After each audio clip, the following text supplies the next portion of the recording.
This is Geek Gab with your hosts, John and me, Daddy Warpig. We are back. Geek Gab for Saturday, September 8th, 2018.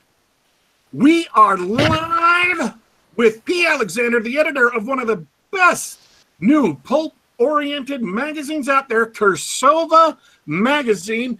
But before we get to Mr. Alexander, who is so gracious to come on the show again, how was your week, man? Hello. It was pretty good. Short week, thanks to Labor Day. I did a lot of sleeping, a lot of gaming, a lot of eating. Sounds familiar?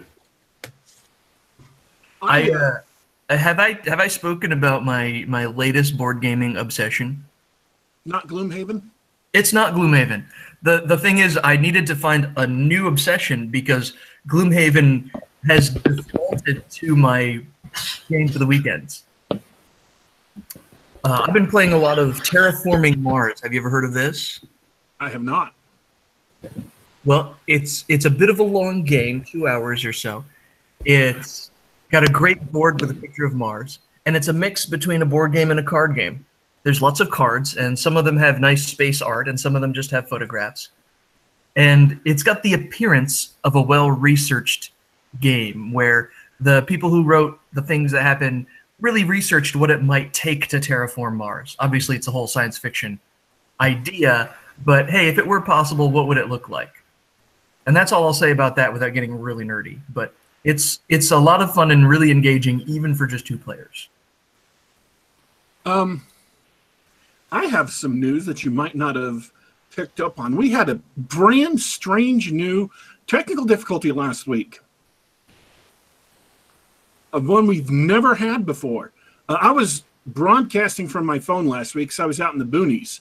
And when they started the show, it took about 40 seconds for my phone to get the message that we were live. So the first 40 seconds of the show were just dead air, me waiting for me to talk. So I went back later, because you can do this on YouTube, and edited out those 40 seconds of sound, literally 40 seconds out of the entire hour and 10-minute show. Not only did it take 4 to 5 hours for YouTube to edit the video in situ, it also deleted live chat from last week. It's gone. Unbelievable.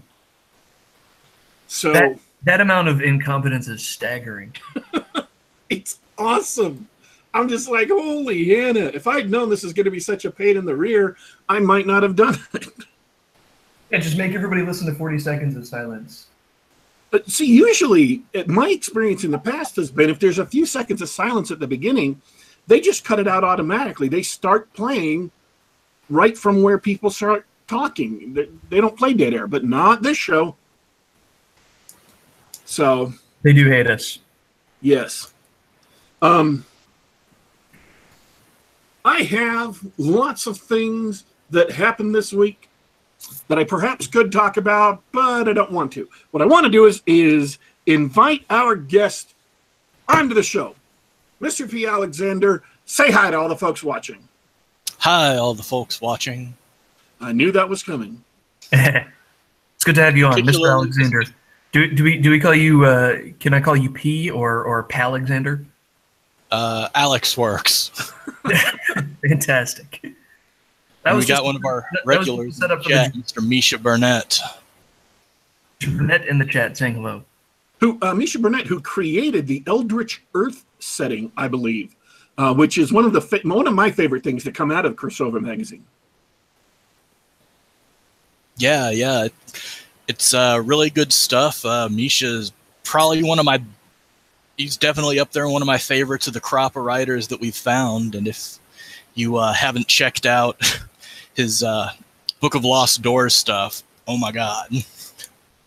I want to do something real quick, because while we were in the green room before the show, you related an anecdote that you thought you didn't have time to get to on the show. But I want to leap off of the anecdote, so I want you to tell it, because I want to remake the same comment I made in the green room. And Jeffro's going to love this, because Jeffro's here. Right before the show, I was dropping off several boxes of books we'd been collecting to eventually get rid of at some point. Friends had given us books. I'd had some old books. We found some books on the curbside. When somebody in the neighborhood died, they had a whole bunch of really cool old young adult books, juveniles, like not Bobbsey Twins, but a lot of Hardy Boys, Rover Boys, that type of thing. So we took the boxes of books up to the local bookstore to try to get some trade-in, see if they were worth anything. And some of the things that I was trying to get rid of were several of my Ursula K. Le Guin hardbacks, because I was never going to reread them. And he passed on those, didn't even comment on them, and I'm like, what about the Ursula K. Le Guin stuff? Some of it was vintage. One of it's the Heinisch trilogy from the 70s. And he tells me, Ursula K. Le Guin doesn't sell. Nobody buys her. This is why that tickled my funny bone. Not just that, that's amusing from the standpoint of the pulp revolution, but that I keep on seeing other people online on Twitter follow the 1970s sci-fi art account, who tweets out pictures of cover art from the 1970s and concept art and things like that for science fiction and fantasy. So not romance, not horror, science fiction and fantasy.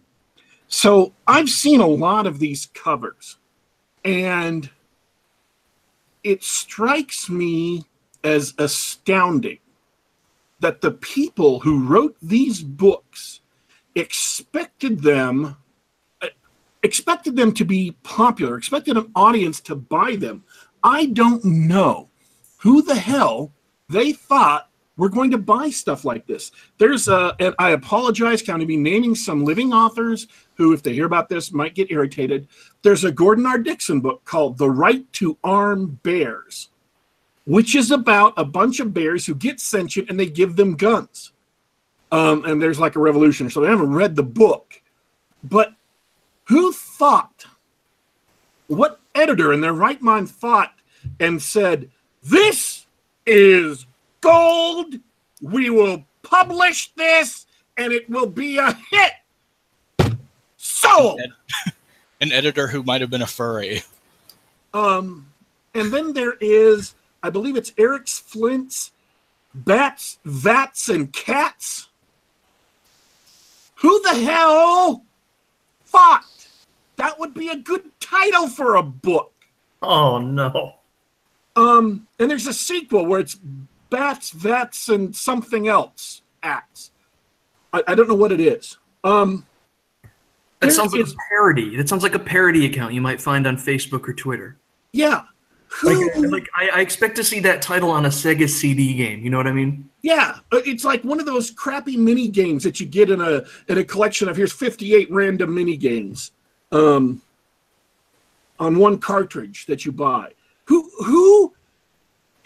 What the hell happened to science fiction and fantasy writers of the 60s and 70s and 80s and 50s, for many of them, that they thought these books would be sellable? They thought these books would reach astounding new heights, would bring new people into the genre, would be fun and exciting. I mean, Harry Harrison writes a lot of pedantic, dry, atheist, condescending BS in his books.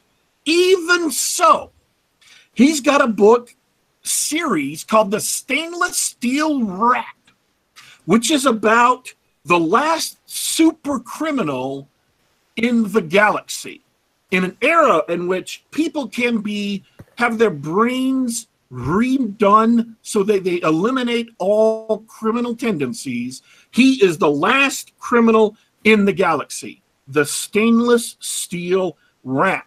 It's an interesting name. It's an interesting concept. And even though he's, has a lot of condescending stuff in there, you could see how that might appeal to an audience. He's got another series that's called Death World. Death World. Obviously a title that can at least grab people. The very first one is about a planet that all of the creatures on it evolve hyper quick, and they're all evolving to kill human beings. And it's a great little book. I don't understand the people who made stuff that you look at and say, this is obviously not going to sell. You guys need to stop with this boring, pedantic crap and get back to the stuff that excited audiences, that thrilled audiences. And it is astounding to me that that did not happen, save perhaps for the Star Wars and Star Trek novels, which themselves had quite a lot of clunkers and boring stuff in there. But the reason why this is topical is because that is exactly the opposite of what Cirsova magazine does. Oh man, am I supposed to follow that up? Yes. That wasn't a setup for me. Oh, well, you know, we just... I don't know how many people remember Brad Torgerson's Nutty Nuggets. The whole, if you want to sell the idea of awesome sci-fi, you know, you gotta have what's in the box the same as what's on the box. Yes. Well, you know, I feel like even so, we weren't getting the Nutty Nuggets, and I wanted to find and deliver some Nutty Nuggets to some folks. Man, that's hard to say more than once. Nutty Nuggets. God, that's terrible. I like that. I'm gonna put that on my. That's my new. That's my new personal quote on Twitter. I want to deliver Nutty Nuggets to my fans. E. Alexander, 2018. So, what is it that you look for in a story that makes you think this is not going to bore the audience? Well, the simple way of doing it is finding and buying stories that aren't boring. But that's a little oversimplified. But about a year and a half back, one of the things that I was doing when I was going through my slush pile, there was a spin-off TV series based on the Anne of Green Gables books, and if the story I was reading was not interesting enough to keep me from being distracted by the Anne of Green Gables Gaiden series, then it got thrown out. I like that. That's a. What I'm thinking is, and we were talking about this on Twitter, you will be opening submissions soon for an issue that's going out in the spring of next year. Yes, October 1st. And you have been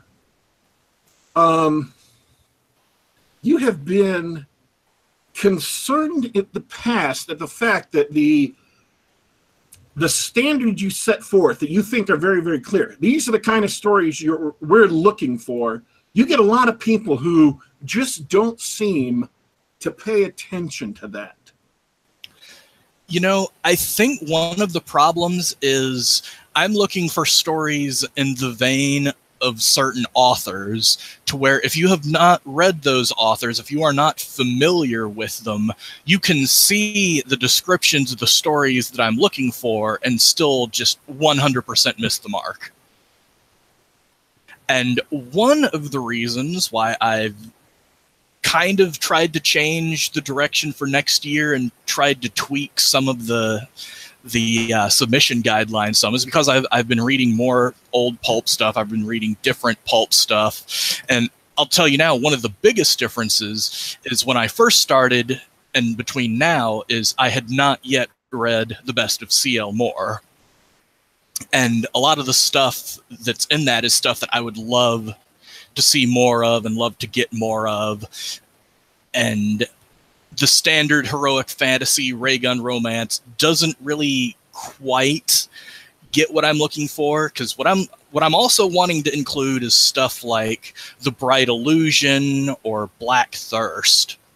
A lot of people will talk about how great Shambleau is, but Black Thirst, that level of just visceral horror in your ray gun sci-fi isn't something that you see very often.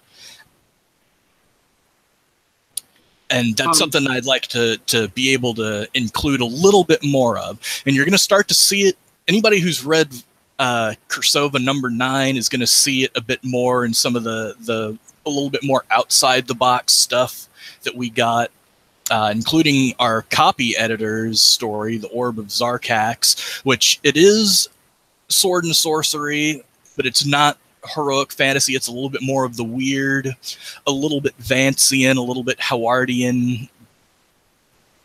And let's step aside for just half a second.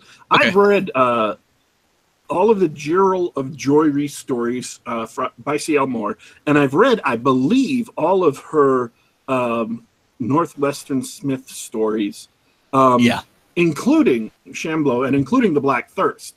And what is notably different about C.L. Moore than the other writers at the time is she is a woman, and her stories are written such that the challenges, the obstacles, and the way around those obstacles are very feminine. And that's not an insult. That's not saying anything is wrong with C.L. Moore, because they're brilliant stories. They're stories in a completely different vein than people would expect if they just took the stereotype of sword and sorcery. But whereas Conan has very masculine solutions to his problems, obviously, Gerald of Jory and her other stories have very feminine solutions to very feminine problems that nonetheless are sword and sorcery, that nonetheless are very, very disturbing. Well, you bring up Conan, and even though I love Robert E. Howard, I kind of spoiled myself because I read the Cull stuff before I read any Conan, and Cull it's a lot more cerebral. It's darker. It's stories that really make you think. It's not quite what you normally would think of with sword and sorcery, and that's one of the reasons why he ended up going with Conan, because sword and sorcery of that more heroic, going in, slashing things with swords and fighting the monsters is more what was selling. And so is what you're looking for when you say you want something like The Black Thirst? Does that mean you want like a ray gun story with horror elements underneath it that can't necessarily be solved by, because I mean, let's be honest, Northwestern Smith is pretty much the archetype from which Han Solo was derived. He is the originator of all of that roguish, blaster carrying space adventurer that Han Solo basically copied. It is, and I'm not saying that in a bad way. I'm not trying to accuse George Lucas of doing anything untoward. But if you think about it like this, and if I can, simplify it a bit and tell me if I'm wrong, and if I am wrong, where I am. A story, the various, stories of Northwestern Smith are Han Solo meets ancient evil. So they're Han Solo horror stories, in a sense. Yeah, that is a good way to put it. And so are you looking for more Han Solo horror stories? Or are you looking just for like any of the typical ray gun, like maybe Luke Skywalker, bright, happy, shiny kid who then gets involved in the sucked into the horror? To an extent, but it has more to do with wanting to broaden the scope of the sort of pulp stories that we're looking back on. Good examples of one of the series that we've published before would be Michael Reese's Clock stories. They're pulpy, they're occult detective, they're occult mystery, but they don't have that modern urban horror, modern new pulp vibe to them.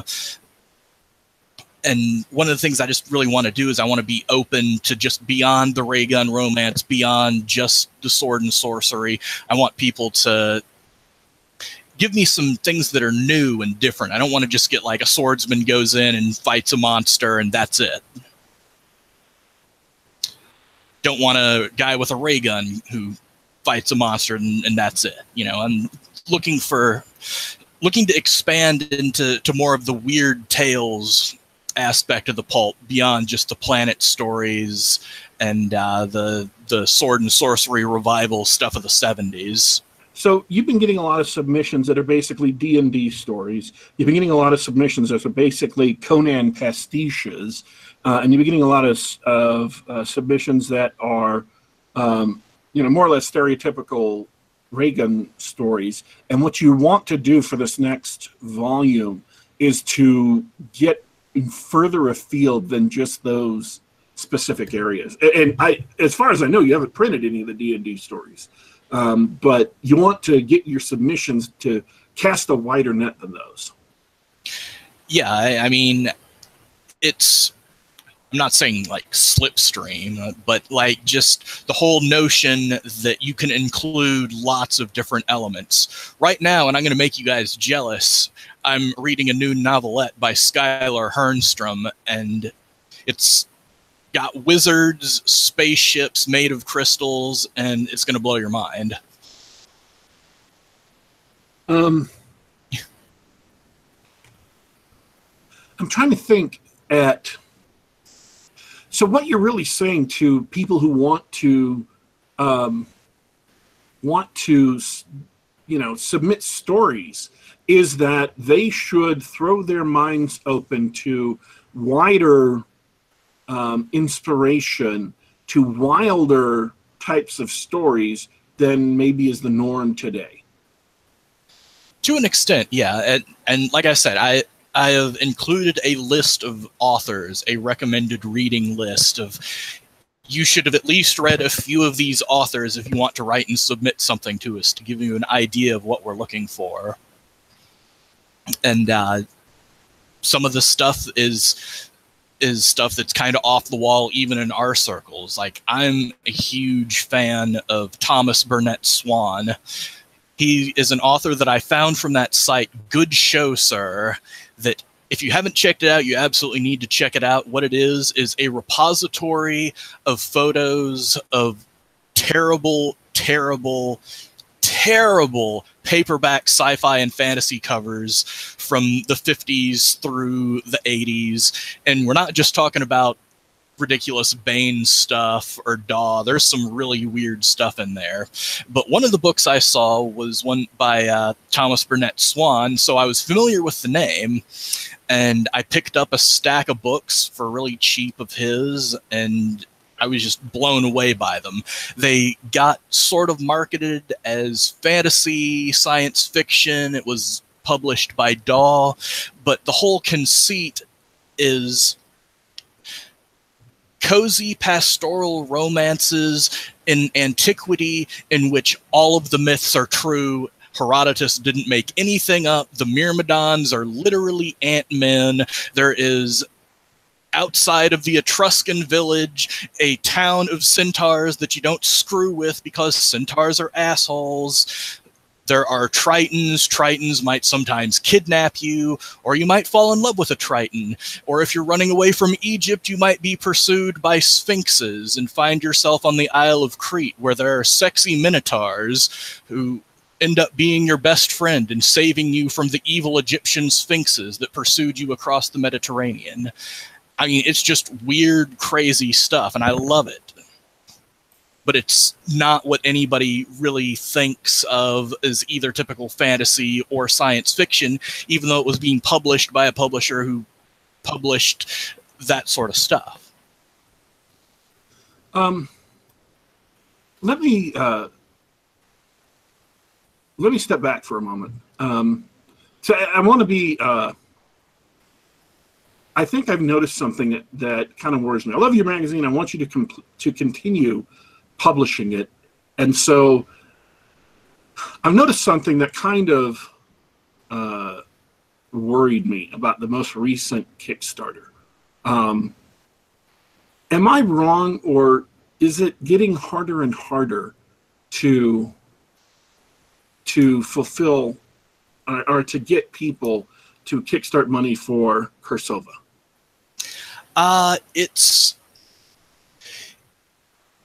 It's just it's largely been a case, I think, of crowdfunding exhaustion. Everybody is crowdfunding everything these days, and it's not easy to get people to lay down money for things. And one of the things about fiction anthologies, especially periodicals, is that it's a lot of reading material, and a lot of people don't necessarily get through a lot of reading material. And so even though we have had some growth and we have had a lot of really consistent supporters, it's hard to sell a science fiction magazine. I think it was a guy from, might have been Clark from Clark's World, who's saying, I can't figure out how to sell science fiction.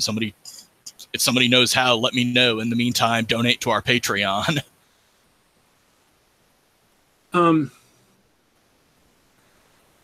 What is it that you think, going forward in the future, looking at funding the next few magazines past these, what is it you're looking at to try and address that situation?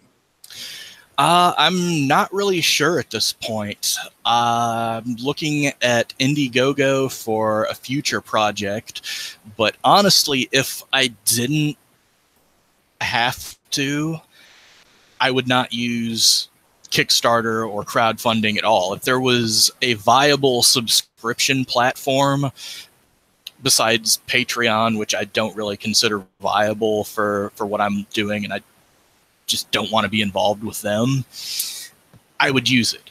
At one point, I think Newquist was talking about putting together some sort of subscription platform, but I don't know that if he's made any headway on that. He actually, Russell Newquist, he's been on the show before. He actually is working on the publishing side of it, isn't he?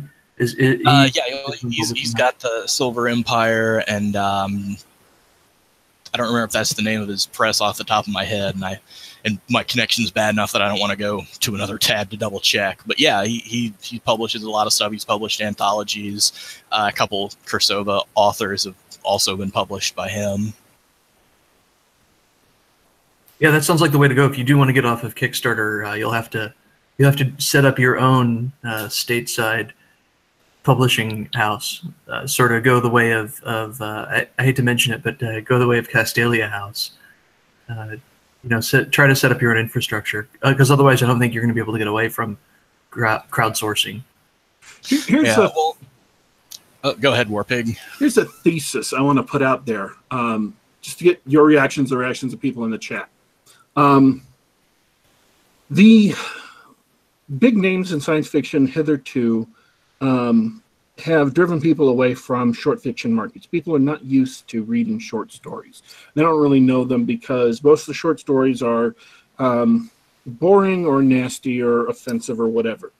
So that's one aspect of short stories being a difficult sell. They've also done the same thing for science fiction. A lot of science fiction is garbage that is deliberately repugnant, deliberately, anti-Christian, whatever, deliberately embraces vices and vile behavior.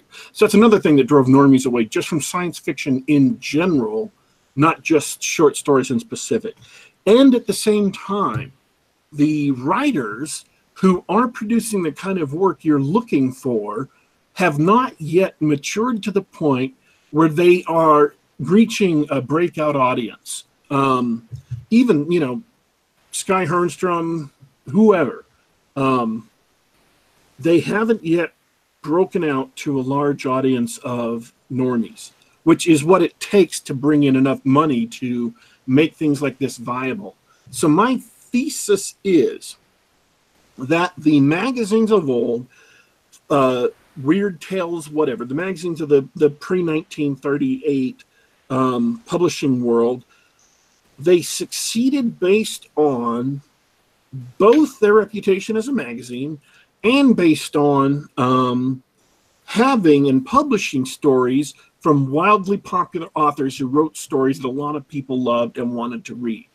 And I don't think we've gotten to the point yet where we're producing enough stuff of high enough quality that it reaches a broad enough audience to make it easier to publish a magazine like that. And I think it may get easier down the line. Well, and one of the things that I think a lot of people don't quite realize with the whole self-publishing thing is that, yeah, you can self-publish, but there are so many layers in the process required to put out the level of quality that mainstream normies think of. And I mean, all the authors that I've worked with, even the best ones, can all use copy editors, developmental editors. It helps being able to put together a cover.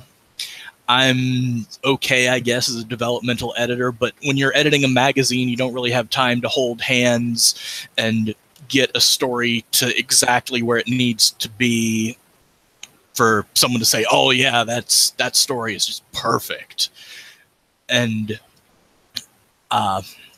a lot of people, because it costs money to get someone to edit books, to do copyright editing and proofreading on books, they skip that route, and people see their stuff and it's like, well, it's kind of a mess. There are typos. There's grammatically incorrect stuff, like who missed this, how did it get missed? Well, it gets missed because stuff just gets missed. You can have 3-4 people going through some and stuff will still get missed, but if you don't have anybody going through it and somebody sees it, they're just like, whoa, why did I even bother? This is just a waste.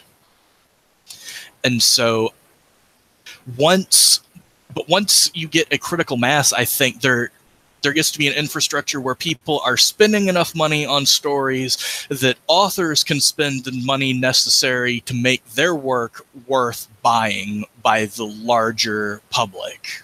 Okay, I'm going to go in a strange direction here, and it's going to get big and philosophical, and you're just going to have to put up with it, audience. I'm sorry. Wealth in a society is not the money they've got. A society that has enough excess production to support people who don't have to farm directly can now have universities, can now have professors, can now have, whatever. A lot of people who are not doing things that directly contribute to other people surviving.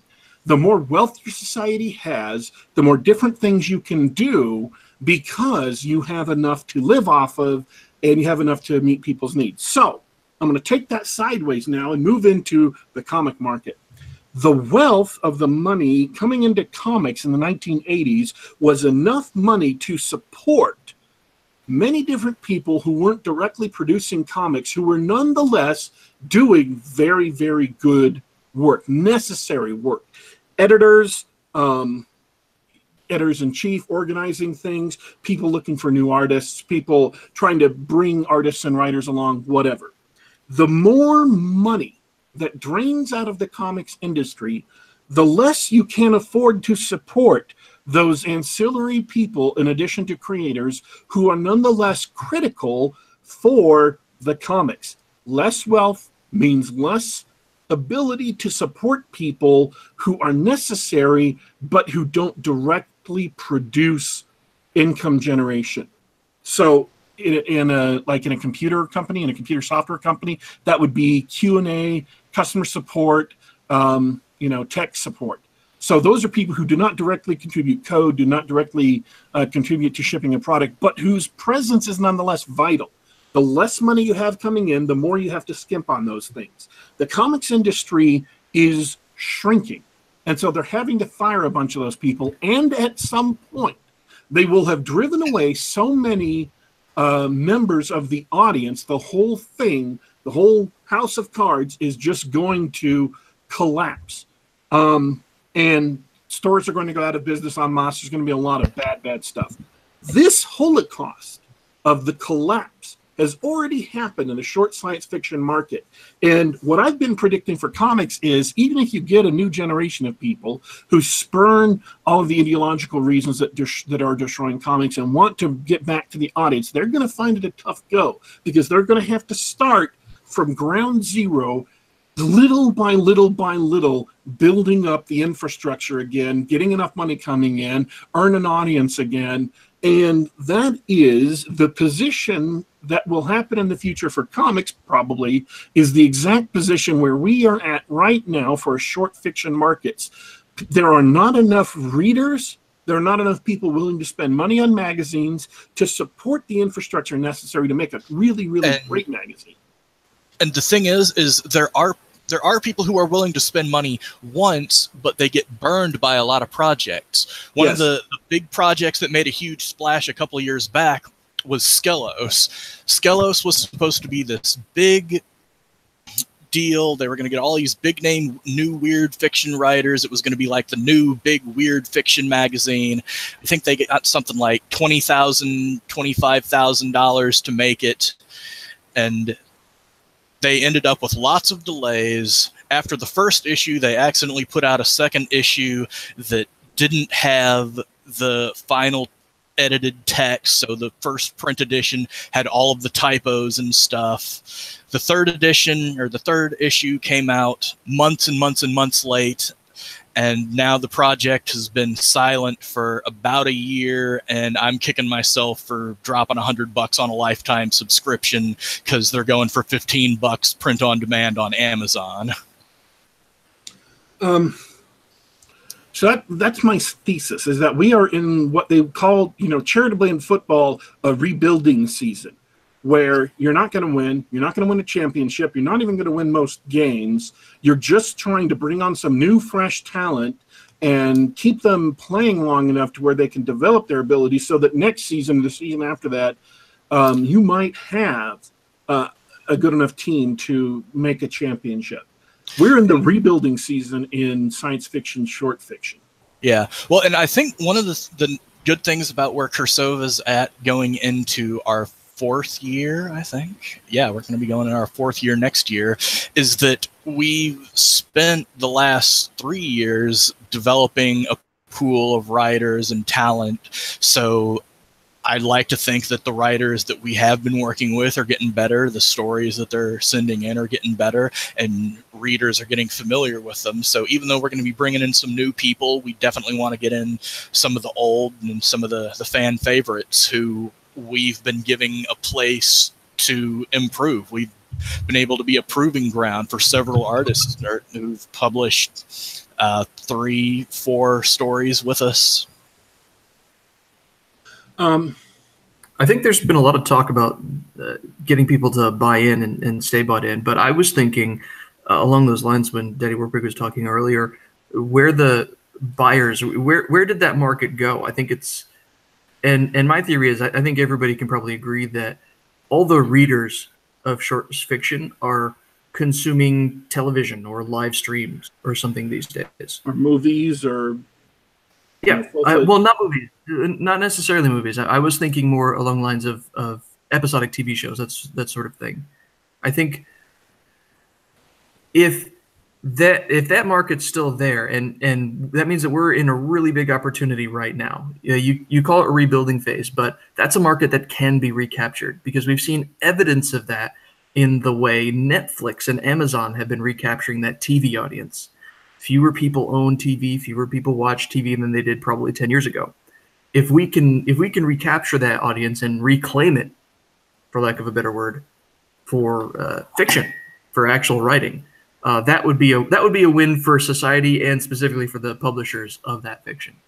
Here's how money coming into a magazine works. You need to earn enough money on your magazine, not just to keep publishing it, but to bribe great authors into writing the kind of stories you want to publish. You have to have enough money so that you can pay high enough rates so that working authors who could make a living off of writing novels and only writing novels are willing to spend the time to write a short story. Larry Correia mentions about short stories that he has to have a short story get published in at least 3 different places, 3 different times before he makes any money off of it. So every short story he makes is dead time for him. It's something that he's doing that he's not earning any money on and won't earn money on for 4 or 5 years or more, maybe ever. So the way the economy works is that money is a bribe. to persuade people to do what it is you want them to do, to produce the kind of work you want them to produce. So you have to have enough money coming in as an editor to be able to say, here are our stories, and authors are going to say, oh, let me go write a short story. You know what? Normally I wouldn't have, but I can make enough money right now to make it profitable, to make it worth my time. If it takes me an hour to write a short story and I'll earn as much or more from that hour as I would from an hour's worth of writing whatever novel is next, then it's worth it for me to take time off and write a short story. You have to reach that point, and this goes back to the wealth thing I was talking about earlier. You have to reach that point where you can bribe big name authors to focus their talents in a slightly different direction and have them write for you. And obviously, we are nowhere near close to that yet. Well, I got lucky with Adrian Cole because he's one of Doc Morgan's buddies, and so he got pointed in my direction around the same time I'd been reading The Dream Lord. So he's kind of our big name from back in the day who's been writing short stories for us. And see, when I'm talking about this again, I'm thinking of people like, Larry Correia, who may very well be interested in weird fiction and writing weird fiction stories. He's certainly written enough things that are. Larry just does not get genre lines. He doesn't know how to implement them in the stories, and whenever he runs into them, he gets he gets upset and bashes it to pieces and writes whatever the hell he wants. So that's exactly the kind of author that could make stories that fit in with the Cirsova. We just aren't making enough money yet to make it worth Larry's while to write for the magazine. And then you can't just build an entire magazine around one author. You want to also have your headliners. You want to have a stable of consistent producers of quality, and then you want to have like your farm team of new guys coming up, and developing all that just takes a lot of time. Well, because I know that Superversive got some really big names for their Astounding Frontiers, but even that, I gather, wasn't enough to keep it going for more than a few issues. Astounding Frontiers, their problem is that they got caught up in the Castalia House ghetto, that Amazon was only recommending their books to people who bought Castalia House's stable of authors, and not being part of that stable of authors meant that their magazine wasn't getting recommended to anybody, and nobody heard of it, and so it was cut off. I want to say this in a way that doesn't make it seem like I'm trying to be a jerk about this. Back on the Superversive mailing list, I started calling it the Castalia House Ghetto, and started pointing out that there were a lot of ghettos. I was basing my ideas off of Nick Cole's and Jason Onspach's work in Launching Galaxy's Edge. I took a bunch of screenshots and then sent them to Brian. He put up a post about it, and that's where it kind of broke, that people started talking about ghettos in the Amazon sense. And so Astounding Frontiers fell into this ghetto, and they had to quit publishing after 5 issues. They got 5 issues out. I don't know if they handed it over to someone else, but they did hand over their sci-fi imprint over to someone else. It was unfortunate, but they got caught up in being marketed to people who weren't interested in their magazine, and only those people, and so they never had a chance to really get a big audience. And at the same time, I'm not sure that a lot of the people they published were big names, but they weren't really writing pulp stories. They were writing modern sci-fi stories. Not bad, not corrupt and vile, but still very, very much hard science stories. And most hard SF is just too dry for mainstream audiences.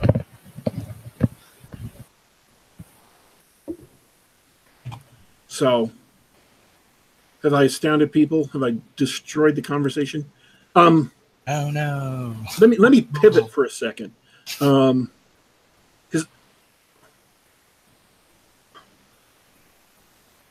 I want to offer some very, very mild comments, but go ahead first. Oh, I was just catching up with chat. They're still complaining about short fiction in Dragon magazine, the D&D fiction. Is that the worst or what? I will admit that I've not read a lot of the Dungeons and Dragons fiction. And when I did read it, I was very, very young, so I have no idea how I would react to it today. So, Mike? I don't know that I've ever read any of the stuff published in Dragon. I want to make this critique very, very politely and softly and gently, and I don't think it's necessary that you give a response on the air. I'm not trying to put you on the spot. Warpig, tear it off.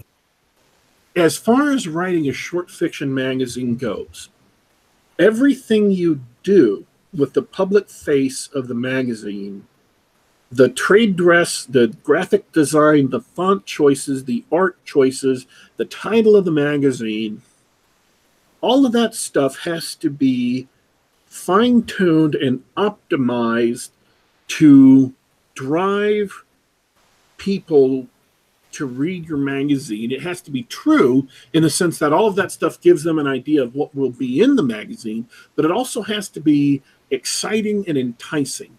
The name of your magazine is advertisement. The cover of your magazine is an advertisement, just like it is for books. Nick Cole, and who says this, who got it from Brian Niemeyer, who got it from somebody else, that 80% of the buying decision when it comes to a book on Amazon is cover related. They have to see a cover that they like. That's 80% of the buying decision. So the fonts used and things like that.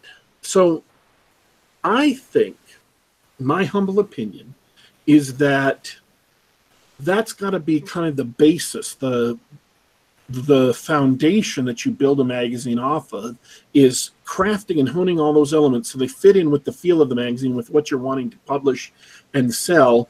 And I don't think that currently Cirsova magazine is set up to do that well.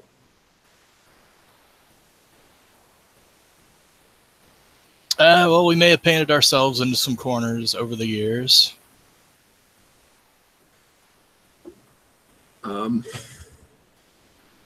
So if I were to make one suggestion, is to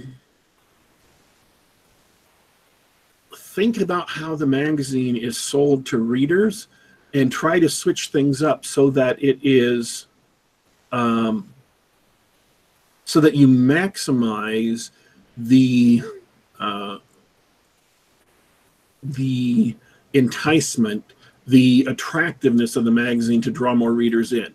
I think that, I'm not saying that would fix everything, but I think that is that's advice that I would offer to anybody in the pulp revolution who is looking at selling books to people.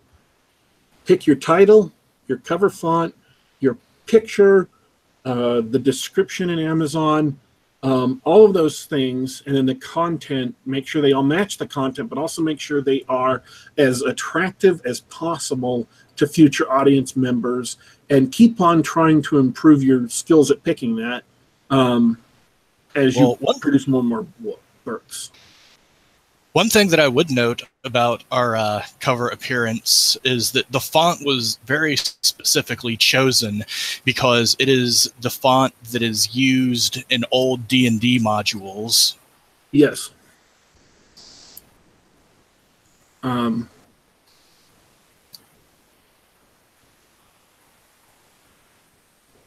don't know. That's just the identify an audience for your work, whatever it is. And this is not directed at you, mind you. This is still anybody who's listening who's writing books for Pulp Revolution. Identify what audience your book is aimed at, and do your very, very best to make sure that your all the elements of your work that are public facing before they start reading it, the cover, the font, everything, that it appeals as much as possible to that audience, that it is as appealing as possible to that audience. So you make them excited, you make them interested, and you make them want to, click on the book and then buy it and read it. So, again, I apologize. I'm not trying to put you on the spot. I'm not trying to put you down or harangue you or make any bad feelings about it. Sorry, we're used to a Daddy Warpig. Remember that one time we had Bradford Walker on the show and he had to sit there while you delivered the most effective rant on authors ever? What, like 2 weeks ago, 3 weeks ago? Oh, those were the days. So anyways, what do you have upcoming? Do you have anything yet, other than the Sky Hernstrom novella, do you have anything yet for upcoming that would, whet the audience's appetite? Well, that you can talk about. If you can't talk about, that's okay. Talk about what's out right now in 9 and 10, if you can.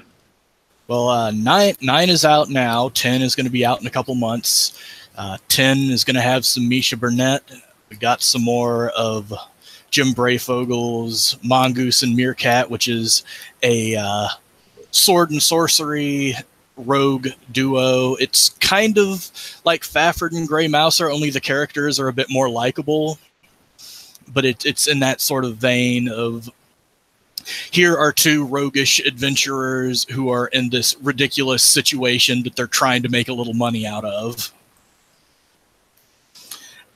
We've got a really, really awesome story coming up in number 10, Crying in the Salt House by B. Morris Allen. I think I maybe I think I maybe should have put it in issue 9 because that's sort of the story that I'm looking for more of. Just really weird, dark fantasy that's really visceral in its horror. Issue 9 has also got some of those weird outside the box things I'm looking for. The cover story is one that I was a little bit iffy on at first, but the more I read it, I was just like, I absolutely love this idea. It's a circus whose hierarchy is kind of structured in classical Japanese court society, and they're stranded and out of money on a planet inhabited by tentacle monsters, and they have to make enough money from performing for these tentacle monsters, or they're going to run out of oxygen because they won't have enough money to keep the life support on. And it's just a really weird, really cool novel idea that I just loved it. And that was our cover story for this fall issue. All right. Well, hey, I want to change subjects for a moment. I just speaking of Pulp Rev, we're just talking with our good friend John Della Rose today. Johnny. Johnny, yeah. If you head to his website delarose.com, he's got a cover reveal for his latest steampunk novel, and the cover reveal is real cool. But I'm not trying to advertise for that. John Della Rose, nor anybody else, is able to post a link to this blog post on Twitter. It's being filtered right now. Isn't that something? According to one of the posts on Twitter, his blog is being listed as an unsafe blog. So people aren't allowed to post it. They're putting in the same category as malware blogs. Well, he did say his blog got hacked recently, so it could be Twitter doing weird stuff like that. It could be Twitter banning his blog like they did to Vox, but Warpig's Law on Twitter. Right. It could be normal functionality, but you'd never know. Yeah. It is reprehensible. And as far as I know, if it is deliberate on Twitter, they do a very thorough job of checking even like bit.li and all of the other URL shorteners that maybe could mask a URL. They actually make the extra effort of making sure you're not masking something that they have blocked. It's really, really, really I want to say Orwellian, Kafkaesque, and it's very, very unpleasant. Well, that's Twitter for you, making advertising and reaching out to people easier and harder at the same time. So it looks like Delarose.com has been listed in uBlock Origin on their list of malware domains. So nothing sinister other than some jerk actually hacking his site. So pick your passwords carefully, people, and change them often as possible, often as practical. Use a password manager program so that when you do change your password, you don't have to keep on remembering 5 or 6 versions of it. But yeah, if some jerk hijacks your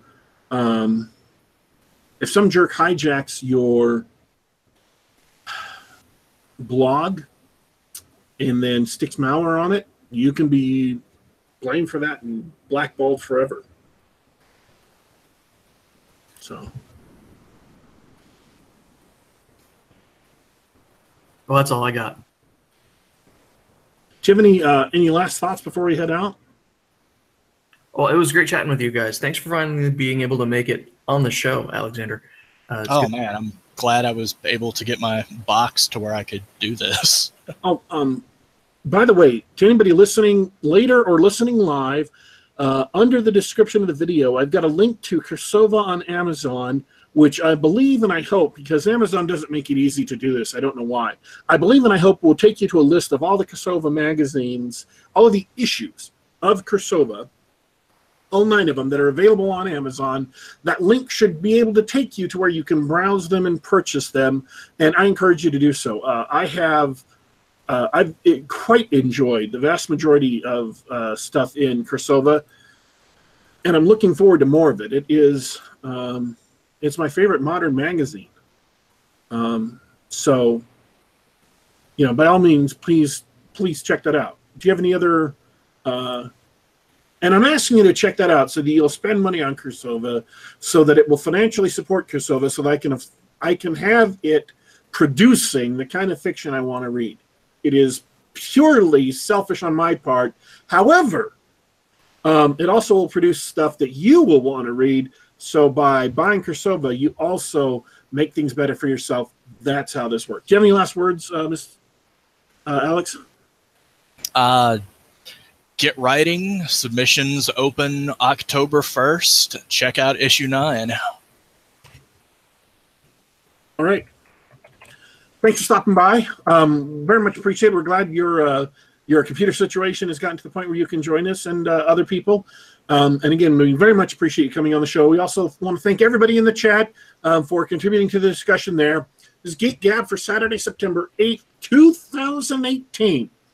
You can get us on youtube.com/geekgab, or we're available on soundcloud.com. We're available on the Google Play Store, and we're available on the iTunes Store. Just do a search for Geek Gab. And you can subscribe to us and listen to the show on the device of your choice. And of course, optimal listening conditions is to listen to the show Saturday about 2 p.m. Eastern, usually, where we have a live chat going on. You can come in and discuss things with the unusually intelligent and attractive members of the Geek Gab audience. We want to thank everyone for tuning in today. We are leaving you, but don't worry, don't you fret. We will be back.